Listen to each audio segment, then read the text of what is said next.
DK Shivakumar ರಾಜ್ಯದ ಉಪಮುಖ್ಯಮಂತ್ರಿ, KPCC ಅಧ್ಯಕ್ಷರು. ಇವತ್ತು ಅವರ ಹುಟ್ಟುಹಬ್ಬದ ದಿನ. ಕಾಂಗ್ರೆಸ್ ಹೈಕಮಾಂಡ್ ಕೊಟ್ಟ ಮಾತಿನಂತೆ ನಡ್ಕೊಂಡಿದ್ರೆ ಇವತ್ತು ಡಿಕೆ ಶಿವಕುಮಾರ್ ಅವರು ರಾಜ್ಯದ ಮುಖ್ಯಮಂತ್ರಿಯಾಗಿ ತಮ್ಮ ಮೊದಲ ಹುಟ್ಟುಹಬ್ಬವನ್ನು ಆಚರಣೆ ಮಾಡ್ಕೊಳ್ತಾ ಇದ್ರು. ಇಲ್ಲ, ಅವರ ಅಭಿಮಾನಿಗಳು ಭರ್ಜರಿಯಾಗಿ ಆಚರಣೆ ಮಾಡ್ತಾ ಇದ್ರು. ಆದರೆ ಅಂದುಕೊಂಡಂತೆ ಯಾವುದು ಕೂಡ ಆಗ್ತಾ ಇಲ್ಲ. ಇವೆಲ್ಲವನ್ನ ಕೂಡ ಗಮನಿಸಿದಂಥ ಡಿಕೆ ಶಿವಕುಮಾರ್ ಅವರು ಕೂಡ ಒಂದು ದೃಢ ನಿರ್ಧಾರಕ್ಕೆ ಬಂದಿದ್ದಾರೆ ಅನ್ನುವಂಥ ಒಂದಷ್ಟು ಮಾಹಿತಿಗಳು ಲಭ್ಯ ಆಗ್ತಾ ಇದೆ. ಈ ವಿಚಾರ ಡಿಕೆ ಶಿವಕುಮಾರ್ ಅವರನ್ನ ಪ್ರೀತಿಸುವಂಥ, ಡಿಕೆ ಶಿವಕುಮಾರ್ ಅವರನ್ನ ಸಿಎಂ ಸ್ಥಾನದಲ್ಲಿ ನೋಡುವಂಥ ಆಸೆ ಇಟ್ಕೊಂಡಿರುವಂಥ ಅಭಿಮಾನಿಗಳಿಗೆ ಶಾರ್ಟ್ ಟೈಮಲ್ಲಿ ಬೇಜಾರು ಅನಿಸಿದ್ರು. ಇದೇನಾದರೂ ಕೂಡ ಡಿಕೆ ಶಿವಕುಮಾರ್ ಅಂದುಕೊಂಡಂತೆ ಆದರೆ ಲಾಂಗ್ ಟರ್ಮಲ್ಲಿ ತುಂಬಾ ಖುಷಿ ಆಗ್ತೀರಾ ನೀವೆಲ್ಲ. ಏನಪ್ಪ ವಿಚಾರ ಅನ್ನುವಂಥದ್ದು ವಿಚಾರಕ್ಕೆ ಹೋಗೋಕ್ಕೂ ಮುನ್ನ ಒಂದಷ್ಟು ರಾಜಕೀಯ ಲೆಕ್ಕಾಚಾರಗಳು ನಡೀತಾ ಇರುವಂಥ ವಿದ್ಯಮಾನಗಳನ್ನ ಗಮನಿಸೋಣ. ಈಗ ಆಲ್ರೆಡಿ ಸಿದ್ದರಾಮಯ್ಯವರಂತೂ ಹಠಕ್ಕೆ ಬಿದ್ದಿದ್ದಾರೆ. ನಾನು CM ಸ್ಥಾನವನ್ನು ಬಿಟ್ಕೊಡೋದಿಲ್ಲ, ಬಿಟ್ಕೊಡುವಂಥ ಸಂದರ್ಭ ಬಂತು ಅಂದರೆ ಡಿಕೆ ಶಿವಕುಮಾರ್ಗೆ ಬಿಟ್ಕೊಡೋದಿಲ್ಲ, ಬದಲಿಗೆ ದಲಿತ ನಾಯಕರಾದಂಥ ಡಾಕ್ಟರ್ ಜಿ ಪರಮೇಶ್ವರ್ ಮುಖ್ಯಮಂತ್ರಿ ಆಗೋದಾದರೆ ನಾನು ಬಿಟ್ಕೊಡ್ತೀನಿ ಅನ್ನುವಂಥ ದಾಳವನ್ನು ಉರುಳಿಸಿದ್ದಾರೆ. ಒಂದಂತೂ ಕ್ಲಿಯರ್. ಇನ್ನು ಈ ಹಿಂದೆ ಡಿಕೆ ಶಿವಕುಮಾರ್ ಅವರು ಹೇಳಿದ್ರು, ಮಲ್ಲಿಕಾರ್ಜುನ ಖರ್ಗೆ ಸಾಹೇಬರು ಮುಖ್ಯಮಂತ್ರಿ ಆಗೋದಾದರೆ ನಾನು ಬಿಟ್ಕೊಡೋಕೆ ರೆಡಿ ಅನ್ನುವಂಥ ಮಾತನ್ನು ಹೇಳಿದ್ರು. ಇನ್ನು ದಲಿತ ಮುಖ್ಯಮಂತ್ರಿಯನ್ನ ಮಾಡುವಂಥ ಒಂದು ಮನಸ್ಸನ್ನು ಯಾವ ಪಕ್ಷಗಳು ಇದುವರೆಗೂ ಮಾಡಿಲ್ಲ. ಹೀಗಾಗಿ ಕಾಂಗ್ರೆಸ್ ಪಕ್ಷ ದಲಿತ ಮುಖ್ಯಮಂತ್ರಿಯನ್ನು ಮಾಡಿದ್ರೆ 2028 ಚುನಾವಣೆಗೆ ಬಹಳಷ್ಟು ದಲಿತ ಓಟ್ಗಳೇನಿದೆ ಕಾಂಗ್ರೆಸ್ನ ಮತ ಬ್ಯಾಂಕ್ಗಳಾಗಿದೆ. ಅಹಿಂದ ಓಟ್ಗಳಲ್ಲಿ ದಲಿತ ಓಟ್ಗಳು ಪ್ರಮುಖವಾಗಿರುವಂಥದ್ದು. ಇವು ಕಾಂಗ್ರೆಸ್ನ ಮತ ಬ್ಯಾಂಕ್ ಆಗಿದೆ. ಹೀಗಾಗಿ ಅವರಿಗೆ ಒಂದು ಗೌರವನ ಕೊಟ್ಟಂತಾಗತ್ತೆ ಅನ್ನುವಂಥ ಒಂದು ಚರ್ಚೆ ಕೂಡ ಈಗಿದೆ. ಇದಾಯಿತು ಅಂದರೆ ಕಾಂಗ್ರೆಸ್ ಪಕ್ಷ ಬಹುಶಃ ಮುಂಬರುವಂಥ ದಿನಗಳಲ್ಲಿ 2028 ಒಳ್ಳೆಯದಂತೂ ಆಗುತ್ತೆ, ಅದರಲ್ಲಿ ಏನು ಡೌಟ್ ಇಲ್ಲ. ಹಾಗಂತ ಡಿಕೆ ಶಿವಕುಮಾರ್ ಮುಖ್ಯಮಂತ್ರಿ ಆಗೋದು ಬೇಡವಾ ಅನ್ನುವಂಥ ಒಂದು ಪ್ರಶ್ನೆ ಬರುತ್ತೆ. ಈಗ ಸಿದ್ದರಾಮಯ್ಯ ಅವರು ಬಿಟ್ಕೊಡೋಕೆ ರೆಡಿ ಇಲ್ಲ, ಪಾಯಿಂಟ್ ನಂಬರ್ 1. ಇನ್ನು ಸದ್ಯಕ್ಕೆ ಅಸ್ಸಾಂನ ಚುನಾವಣಾ ಜವಾಬ್ದಾರಿಯನ್ನು ಡಿಕೆ ಶಿವಕುಮಾರ್ ಕೊಡಲಾಯಿತು. ಅಲ್ಲಿ ಹೀನಾಯ ಸೋಲಾಯಿತು. ಡಿಕೆ ಶಿವಕುಮಾರ್ ಅವರು ಕರ್ನಾಟಕದಲ್ಲಿ ಗೆಲ್ಸ್ದಂಗೆ ಅಸ್ಸಾಂಗೂ ಗೆಲ್ಸ್ಕೊಂಬರುವಂಥದ್ದು ಬಹಳ ಕಷ್ಟ ಆಯಿತು. ಬಟ್ ಆದರೂ ಜವಾಬ್ದಾರಿಯನ್ನು ಕೊಟ್ಟಿದ್ರು, ಹೀನಾಯ ಸೋಲಾಯಿತು. ಜೊತೆಗೆ ದಾವಣಗೆರೆ ಜವಾಬ್ದಾರಿಯನ್ನು ಕೂಡ ಡಿಕೆ ಶಿವಕುಮಾರ್ ಅವರು ಹೆಗಲ ಮೇಲಿತ್ತು. ಅಲ್ಲೂ ಕೂಡ ಅಂಥ ದೊಡ್ಡ ಮಾರ್ಜಿನಲ್ಲಿ ಏನು ಯಶಸ್ಸು ಕಾಣಲಿಲ್ಲ. ಈಗ ಸದ್ಯಕ್ಕೆ ಡಿಕೆ ಶಿವಕುಮಾರ್ ಅವ್ರ ವರ್ಚಸ್ಸು ಸ್ವಲ್ಪ ಕಡಿಮೆ ಆಗಿದೆ. ಅದೇ ಸಿದ್ದರಾಮಯ್ಯ ಅವ್ರ ವಿಚಾರಕ್ಕೆ ಬಂದರೆ ಬಾಗಲಕೋಟೆ ಇನ್ಚಾರ್ಜ್ ಕೊಟ್ಟಿದ್ರು. ಬಾಗಲಕೋಟೆಯನ್ನು ತುಂಬ ಅತಿ ಹೆಚ್ಚು ಲೀಡ್ಗಳಿಂದ ಗೆಲ್ಸ್ಕೊಂಡ್ಬಂದರು. ಹೀಗಾಗಿ ಅವ್ರ ವರ್ಚಸ್ ಜಾಸ್ತಿ ಆಗಿದೆ. ಕೇರಳ ಜವಾಬ್ದಾರಿ ಕೊಟ್ಟಿದ್ರು, ಅವ್ರು ಹೋಗಲಿಲ್ಲ ಅಂದರು. ಜಮೀರ್ ಅವ್ರನ್ನ ಕಳಿಸಿ ಅಲ್ಲಿ ಕಾಂಗ್ರೆಸ್ ಸರ್ಕಾರ ಅಧಿಕಾರಕ್ಕೆ ಬರುವಂಥ ನಿಟ್ಟಿನಲ್ಲೂ ಕೂಡ ಯಶಸ್ವಿಯಾಗಿದ್ದು ಕೂಡ ಸಿದ್ದರಾಮಯ್ಯರ ವರ್ಚಸ್ಗೆ ಹಿಡಿದಂಥ ಕನ್ನಡಿ. ಜೊತೆಗೆ ಹೆಚ್ಚಿನ ಶಾಸಕರು, ಹಿರಿಯ ಶಾಸಕರ ಬೆಂಬಲ ಕೂಡ ಸಿದ್ದರಾಮಯ್ಯವ್ರಿಗಿರುವಂಥ ಹಿನ್ನೆಲೆ ಸಿದ್ದರಾಮಯ್ಯ ಟಚ್ ಮಾಡೋದು ಬಹಳ ಕಷ್ಟ. ಅಂದರೆ ಬಲವಂತವಾಗಿ ಅಧಿಕಾರಕ್ಕೆ ಇಳಿಸೋದು ಬಹಳ ಕಷ್ಟ. ಇವೆಲ್ಲವೂ ಕೂಡ ಹೈಕಮಾಂಡ್ ಕೂಡ ಗೊತ್ತಿದೆ. ಹೀಗಾಗಿ ಹೈಕಮಾಂಡ್ ಹತ್ರನೂ ಕೂಡ ಡಿಕೆ ಶಿವಕುಮಾರ್ ಅವರ ಯಾವುದೇ ಒಂದು ಮನವಿಗಳಾಗಲಿ ಮಾತುಗಳಾಗಲಿ ಅಷ್ಟಾಗಿ ಗಂಭೀರವಾಗಿ ಅವ್ರು ತೆಗೆದುಕೊಳ್ತಾ ಇಲ್ಲ ಅನ್ನುವಂಥದ್ದು ಈಗ ಆಲ್ರೆಡಿ ಗೊತ್ತಾಗಿದೆ. ಅದಕ್ಕಾಗಿರುವಂಥ ವಿಳಂಬವೇ ಕಾರಣ. ಇಲ್ಲ ಇಷ್ಟೊತ್ತು ಕಡೆ ಡಿಕೆ ಶಿವಕುಮಾರ್ ಅವ್ರ ಮಾತಿಗೆ ಮನ್ನಣೆ ಕೊಡೋದಾಗಿತ್ತು ಅಂದರೆ ಇಷ್ಟೊತ್ತು ಕಡೆ ಡಿಕೆ ಶಿವಕುಮಾರ್ CM ಆಗಬೇಕಾಗಿತ್ತು. ಹೀಗಾಗಿ ಸಿದ್ದರಾಮಯ್ಯವ್ರಂತೂ ಇಳಿಸೋದು ಬಹಳ ಕಷ್ಟ. ಅವ್ರಾಗೋರು ಬಿಡಬೇಕು. ಅವ್ರಾಗೋರು ಬಿಟ್ಟರು ಕೂಡ ಪರಮೇಶ್ವರ್ CM ಆಗಲಿ ಅಂತಿದ್ದಾರೆ. ಪರಮೇಶ್ವರ್ CM ಆಗೋದು ನಾನೇನಾದ್ರು ಆಪೋಸ್ ಮಾಡೋದಿತ್ತು ಅಂತಂದರೆ ಮಲ್ಲಿಕಾರ್ಜುನ್ ಖರ್ಗೆ ಅವರು ಕೂಡ ಈಗ ಆಲ್ರೆಡಿ CM ರೇಸಲ್ಲಿದ್ದಾರೆ.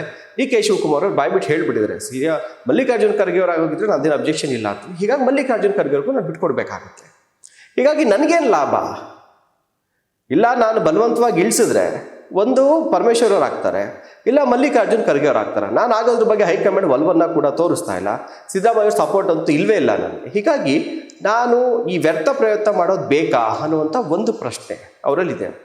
ಜೊತೆಗೆ ಕೇಸ್ ಏನಾದರೂ ನಾನು ಬಲವಂತವಾಗಿ ಇಳಿಸೇನಾದರೂ ಕೂಡ ಬೇರೆಯವ್ರಾದ್ರೂ ಅಥವಾ ನಾನೇನಾದರೂ ಟ್ರೈ ಮಾಡಿದ್ರು ಕೂಡ ಮಲ್ಲಿಕಾರ್ಜುನ್ ಖರ್ಗೆ ಅವ್ರಿಗೆ ಬಿಟ್ಕೊಡ್ಬೇಕಾಗ್ಬೋದು ಅಥವಾ ಪರಮೇಶ್ವರ್ಗೆ ಆಗ್ಬೋದೇನೋ. ನನಗೊಂದು ಕೆಟ್ಟ ಹೆಸರು ಬಂದುಬಿಡುತ್ತಲ್ಲ. ಯಾಕಂದರೆ ಸಿದ್ದರಾಮಯ್ಯವರು ಅಹಿಂದ ವರ್ಗದ ಪ್ರಶ್ನಾತೀತ ನಾಯಕ. ಅವ್ರದ್ದೇ ಆದಂಥ ಲಕ್ಷಾಂತರ ಅಭಿಮಾನಿಗಳಿದ್ದಾರೆ, ಮತ ಬ್ಯಾಂಕ್ ಇದೆ. 2028 ಚುನಾವಣೆ ವೇಳೆಗೆ ನಾನು ಮುಖ್ಯಮಂತ್ರಿ ಆಗ್ತೀನಿ ಅಂದ್ರೂ ಕೂಡ ನಾನು ಸಿದ್ದರಾಮಯ್ಯವ್ರನ್ನ ಇಳಿಸ್ತೆ ಅನ್ನುವಂಥ ಕೆಟ್ಟ ಹೆಸರು ನನಗೆ ಬಂದುಬಿಡುತ್ತೆ. ಆಗ ಅಹಿಂದ ಓಟ್ಗಳು ನನಗೆ ಬೀಳೋದಿಲ್ಲ. ಹೀಗಾಗಿ ನನಗೆ ಅವಾಗ ಡ್ರಾಬ್ಯಾಕ್ ಆಗ್ಬೋದು ಅನ್ನುವಂಥ ಒಂದು ಪ್ರಶ್ನೆ ಕೂಡ ಇವೆಲ್ಲವೂ ಕೂಡ ಇದೆ. ಏನಾದರೂ ಬೇರೆ ವಿಚಾರಗಳನ್ನ ಇಟ್ಕೊಂಡು ಕ್ಲೈಮ್ ಮಾಡೋಂದರೆ ಸದ್ಯಕ್ಕೆ ಯಾವುದೂ ಕೂಡ ಡಿಕೆ ಶಿವಕುಮಾರ್ ಅಂದುಕೊಂಡಂತ ಆಗಿಲ್ಲ. ಅವ್ರು 23ರಲ್ಲಿ ಗೆಲ್ಸಿದ್ದು ಬಿಟ್ಟರೆ ಅದಾದಮೇಲೆ ಅವ್ರು ಕೊಟ್ಟಂಥ ಜವಾಬ್ದಾರಿಗಳಲ್ಲಿ ಯಾವುದೂ ಕೂಡ ಅಷ್ಟಾಗಿ ಸಕ್ಸಸ್ ಆಗಿಲ್ಲ. ಹೀಗಾಗಿ ಕೊನೆಯದಾಗಿ ಡಿಕೆ ಶಿವಕುಮಾರ್ ಒಂದು ನಿರ್ಧಾರಕ್ಕೆ ಬಂದಿದ್ದಾರೆ. ಈಗ ಬಲವಂತವಾಗಿ ನಾನು ಬಂಡೆನೇ ಆಗಿರ್ಬೋದು ಹಂಗಂತ ನಾನು ಇನ್ನೊಂದು ಬಂಡೆಗೆ ಗುದ್ದಿ ಮೈ ನೋಸ್ಕೊಂಡು ಆ ಥರದ್ದು ಮಾಡೋಕ್ಕೆ ಹೋಗೋದು ಬೇಡ. ನಾನು ಇವಾಗ ಬಹಳ ರಾಜಕೀಯ ಪ್ರಬುದ್ಧತೆಯಿಂದ ನಡ್ಕೊಳ್ಳೋಣ. ಅದಕ್ಕೆ 2028ಕ್ಕೆ ನಾನು CM ಆಗುವಂಥ ಆಸೆಯನ್ನು ಮುಂದೂಡೋಣ ಅಲ್ಲಿಯವರೆಗೂ ಪಕ್ಷವನ್ನು ಕೂಡ ಕಟ್ಟೋಣ. ಈಗ ಇನ್ನೊಂದವ್ರು ಸಿ ಎಂ ಆಗಬೇಕು ಅಂದರೆ KPCC, ಈಗ ಸಿ ಎಂ ಆಗಕ್ಕೆ ಅವರು ಸಿ ಎಂ ಸ್ಥಾನ ಕ್ಲೈಮ್ ಮಾಡಬೇಕು ಅಂದರೆ KPCC ಸ್ಥಾನಕ್ಕೆ ರಾಜೀನಾಮೆ ಕೊಡಬೇಕಾಗತ್ತೆ. KPCC ಅಧ್ಯಕ್ಷ ಸ್ಥಾನ ಇದೆಯಲ್ಲ, ಅದು ಕೂಡ ಒಂದು ಪವರ್ಫುಲ್ ಪೋಸ್ಟ್. ಸ್ಥಾನ ಅದಕ್ಕೂ ರಾಜೀನಾಮೆ ಕೊಟ್ಟು ಇಲ್ಲ ಏನಾದ್ರು ಸಿ ಎಂ ಮಾಡಲಿಲ್ಲ ಅಂತಂದರೆ ಇರೋ ಎರಡೂ ಆಪರ್ಚುನಿಟಿನೂ ಕೂಡ ಅಧಿಕಾರಗಳು ಎರಡೂ ಕೂಡ ಕೈ ತಪ್ಪು ಹೋಗುತ್ತಲ್ಲ ಅನ್ನುವಂಥದ್ದು ಒಂದು. ಅದ್ರ ಬದಲಿಗೆ ನಾನು ಉಪಮುಖ್ಯಮಂತ್ರಿಯಾಗಿ ಉಳ್ಕೊತೀನಿ, ಹೆಚ್ಚುವರಿ ಮುಖ್ಯಮಂತ್ರಿಗಳು ಯಾರನ್ನೂ ಕೂಡ ಉಪಮುಖ್ಯಮಂತ್ರಿಗಳನ್ನ ಮಾಡೋದು ಬೇಡ, ನಾನು ಒಬ್ಬನೇ ಉಪಮುಖ್ಯಮಂತ್ರಿ ಆಗಿರ್ತೀನಿ 2028ರವರೆಗೂ. ಕ್ಯಾಬಿನೆಟ್ ರೀಶಫಲ್ ಆದಂಥ ಸಂದರ್ಭದಲ್ಲಿ ಅವರ DK ಶಿವಕುಮಾರನ್ನು ಬೆಂಬಲಿಸುವಂಥ ಒಂದಷ್ಟು ಸಚಿವರಿದ್ದಾರಲ್ಲ, ಅವ್ರನ್ನ ಹಾಗೆ ಮುಂದುವರಿಸಿ ಇನ್ನೊಂದಷ್ಟು ಹೊಸಬರಿಗೆ DK ಶಿವಕುಮಾರ್ ಬೆಂಬಲಿಗರಾಗಿದ್ದಾರಲ್ಲ ಶಾಸಕರು, ಅವರಿಗೆ ಇನ್ನೊಂದಷ್ಟು ಸಚಿವ ಸ್ಥಾನವನ್ನು ಕೊಡಿಸುವಂಥ ನಿಟ್ಟಿನಲ್ಲಿ, ಮಹತ್ವದ ಖಾತೆಗಳನ್ನು ಕೊಡಿಸುವಂಥ ನಿಟ್ಟಿನಲ್ಲಿ ಅವರ ಒಂದು ಕೈಗಳನ್ನು ಸ್ಟ್ರಾಂಗ್ ಮಾಡ್ಕೊಳ್ಳೋಣ. 2028ರ ಚುನಾವಣೆಗೆ ಹೋಗೋಣ. 2028ಕ್ಕೆ ಮುಂದಿನ ಮುಖ್ಯಮಂತ್ರಿ DK ಶಿವಕುಮಾರ್ ಅಂತ ಸ್ಲೋಗನಲ್ಲಿ ಹೋಗೋಣ. ಆಗ ಯಾರ ಸಿದ್ದರಾಮಯ್ಯರು ಕೂಡ ಬೆಂಬಲ ಕೊಡಲೇಬೇಕು. ಸಿದ್ದರಾಮಯ್ಯರು ಕೂಡ ಹೇಳಿದ್ದಾರೆ 28ಕ್ಕೆ ನಾನು ಮುಖ್ಯಮಂತ್ರಿ ಆಗಲ್ಲ, ಯಾರಾದರೂ ಕೂಡ ನಾನು ಬೆಂಬಲ ಕೊಡ್ತೀನಿ ಎನ್ನುವಂಥ ಮಾತನ್ನು ಕೂಡ ಹೇಳಿದ್ದಾರೆ. ಹೀಗಾಗಿ 28ಕ್ಕೆ ನಾನು ಮುಖ್ಯಮಂತ್ರಿ ಆದರೆ ಎಲ್ಲವೂ ಅಂದುಕೊಂಡಂತೆ ಆಗುತ್ತೆ. ಸುದೀರ್ಘ 5 ವರ್ಷಗಳ ಕಾಲ ನಾನು ಮುಖ್ಯಮಂತ್ರಿಯಾಗಿ ಇರಬಹುದು ಅನ್ನುವಂಥ ಒಂದು ಲೆಕ್ಕಾಚಾರಕ್ಕೆ DK ಶಿವಕುಮಾರ್ ಅವರು ಬಂದ್ಬಿಟ್ಟಿದ್ದಾರೆ. ಅದಕ್ಕೆ ಯಾವುದಕ್ಕೂ ಕೂಡ ಅವ್ರು ಹೆಚ್ಚಿಗೆ ತಲೆ ಕೆಡ್ಸ್ಕೊತಾ ಇಲ್ಲ. ಅವರೇನೋ ಮುಖ್ಯಮಂತ್ರಿ ಆಗಲೇಬೇಕು ಅಂತ ತಲೆ ಕೆಡ್ಸ್ಕೊಂಡಿದ್ರೆ ಇಷ್ಟರಲ್ಲಿ ಏನೋ ಒಂದು ಆಗಿರ್ತಾ ಇತ್ತು, ಇಲ್ಲ ಸರ್ಕಾರನೇ ಬಿದ್ದೋಗೋ ಸಾಧ್ಯತೆಗಳ ಇರ್ತಾ ಇತ್ತು, ಅಥವಾ ಬೇರೆ ರೀತಿಯಾದಂಥ ಹೈಡ್ರಾಮಾಗಳಾಗ್ತಾ ಇತ್ತು. ಆದರೆ ಅದು ಯಾವುದನ್ನು ಕೂಡ ಮಾಡುವಂಥ ತಾಕತ್ತಿರುವಂಥ DK ಶಿವಕುಮಾರ್ ಯಾವುದಕ್ಕೂ ಕೂಡ ಕೈ ಹಾಕಿಲ್ಲ. ಯಾಕಂದರೆ ಕೊನೆಯದಾಗಿ ಹೇಳುವಂಥ ಒಂದೇ ಒಂದು, ಯಾರನ್ನೇ ಕೇಳಿದ್ರು ಕಾಂಗ್ರೆಸ್ಸಿಗರನ್ನ DK ಶಿವಕುಮಾರ್ ಅವ್ರ ಬಗ್ಗೆ ಕೇಳಿದ್ರು ಒಂದೇ ಒಂದು ಹೇಳುವಂಥದ್ದು, ಪಕ್ಷದ ನಿಷ್ಠಾವಂತ ನಾಯಕ, ನಿಷ್ಠಾವಂತ ಕಾರ್ಯಕರ್ತ. ಅದೇ ಒಂದು ಕಾರಣಕ್ಕೋಸ್ಕರ ಅವರ ಮೈಯಲ್ಲಿರುವಂಥದ್ದು ಕಾಂಗ್ರೆಸ್ ರಕ್ತ, ಅದಕ್ಕೋಸ್ಕರ ಪಕ್ಷಕ್ಕೆ ಯಾವತ್ತೂ ಕೂಡ ಮುಜುಗರ ತರುವಂಥ, ಡ್ಯಾಮೇಜ್ ಮಾಡುವಂಥ ಕೆಲಸವನ್ನು DK ಶಿವಕುಮಾರ್ ಅವರು ಮಾಡೋದಿಲ್ಲ.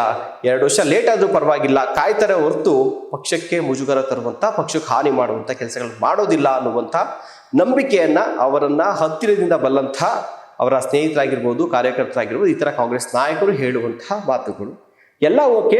ಆದರೆ 2028ಕ್ಕೆ ಕಾಂಗ್ರೆಸ್ ಅಧಿಕಾರಕ್ಕೆ ಬರುತ್ತಾ ಅನ್ನುವಂಥ ಪ್ರಶ್ನೆ ಕೂಡ ಇದೆ. ಅಧಿಕಾರಕ್ಕೆ ಬಂದರೆ ಸಂತೋಷ, DK ಶಿವಕುಮಾರ್ ಅವರು ಮುಖ್ಯಮಂತ್ರಿ ಆಗೋದ್ರಲ್ಲಿ ಯಾವುದೇ ಡೌಟ್ ಇಲ್ಲ. ಇನ್ ಕೇಸ್ ಅಧಿಕಾರಕ್ಕೆ ಬರಲಿಲ್ಲ ಅಂತಂದರೆ DK ಶಿವಕುಮಾರ್ ಅವರ ಮುಖ್ಯಮಂತ್ರಿಯ ಕನಸು, ಕಾಂಗ್ರೆಸ್ ಪಕ್ಷದಿಂದ ಮುಖ್ಯಮಂತ್ರಿ ಆಗುವಂಥ ಕನಸು ಕನಸಾಗೇ ಉಳಿದು ಬಿಡುತ್ತಾ ಅನ್ನುವಂಥ ಒಂದು ಪ್ರಶ್ನೆ. DK ಶಿವಕುಮಾರ್ ಅವರು ಮನಸ್ಸು ಮಾಡಿದ್ರೆ ಅಥವಾ BJP ಏನಾದರೂ ಮನಸ್ಸು ಮಾಡಿದ್ರೆ DK ಶಿವಕುಮಾರ್ ಅವರು ಮುಖ್ಯಮಂತ್ರಿ ಆಗೋದ್ರಲ್ಲಿ ಯಾವುದೇ ಸಂದೇಹ ಇಲ್ಲ. ಆದರೆ ಆ ನಿರ್ಧಾರಕ್ಕೆ DK ಶಿವಕುಮಾರ್ ಬರೋದಾಗಿತ್ತು ಅಂತಂದರೆ ಬಹುಶಃ ಈಗೇನು ಕಾಯ್ತಿದ್ದಾರಲ್ಲ ಈ ಟೈಮಲ್ಲಿ ಅವ್ರು ಮುಖ್ಯಮಂತ್ರಿ ಆಗ್ಬೋದಾಗಿತ್ತು. ಆದರೆ ಅವರು ಆಗುವಂಥ ಮನಸ್ಥಿತಿಯಲ್ಲಿಲ್ಲ. ಕಾಂಗ್ರೆಸ್ನಿಂದಲೇ ಮುಖ್ಯಮಂತ್ರಿ ಆಗಬೇಕು ಅನ್ನುವಂಥ ಮನಸ್ಥಿತಿಯಲ್ಲಿ DK ಶಿವಕುಮಾರ್ ಇರೋದ್ರಿಂದಾಗಿ ಇಷ್ಟು ತಾಳ್ಮೆಯಿಂದ ಅವರು ಕಾಯ್ತಾ ಇದ್ದಾರೆ. 2028ಕ್ಕೆ ಏನಾಗುತ್ತೆ, ಇನ್ನು ಸಾಕಷ್ಟು ಸಮಯ ಇದೆ, ನೋಡೋಣ. ನಮಸ್ಕಾರ.